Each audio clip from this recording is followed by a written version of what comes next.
Hello, and thanks for having me.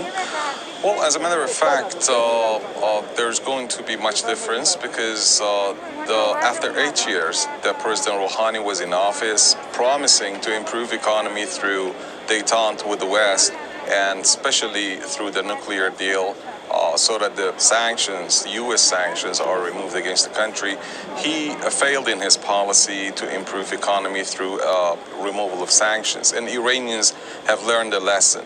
And since it was just the only and one scenario that Rouhani had, his opposite camp, the principalists or the revolutionaries, they reinvigorated because whatever they said came true, and now people are showing support for the main rival from the revolutionary camp, that's Ibrahim Raisi. This doesn't mean that he is not going to continue the talks or respect the deal if it's revived during Hassan Rouhani's term.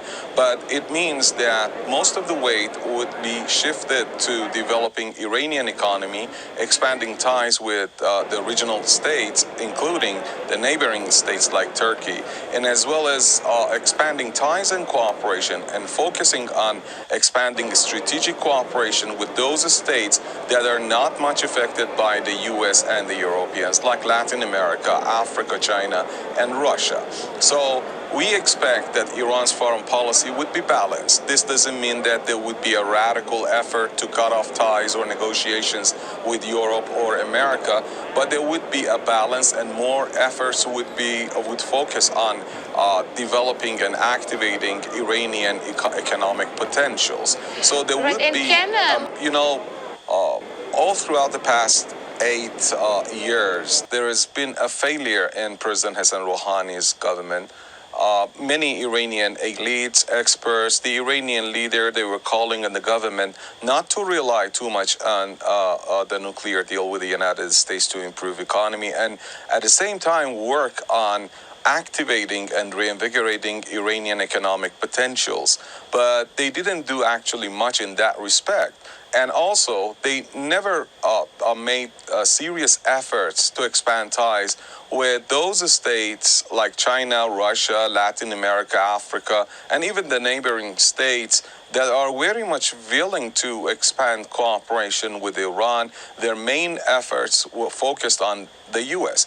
Now, this has been a main shortcoming, and most of the revolutionary camp nominees that appeared in this round of elections, they had this kind of strategy that we need to activate most of the potentials that have remained intact in the past 8 years, and they have presented plans. They have very detailed, complicated plans for improving Iranian economy, or what they call resistance economy, and also expanding ties with the outside world.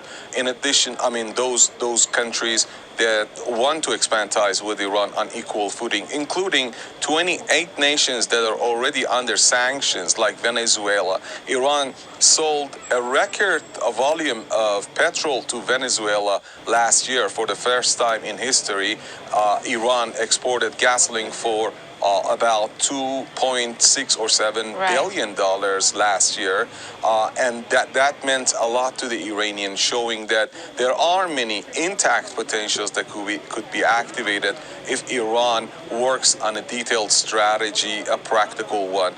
And I believe we would be at the beginning of a new era of expanding ties with the regional states, Turkey, Iraq, and many others, in the new administration, which is expected to be led by Ayatollah Raisi, who's now the judiciary chief.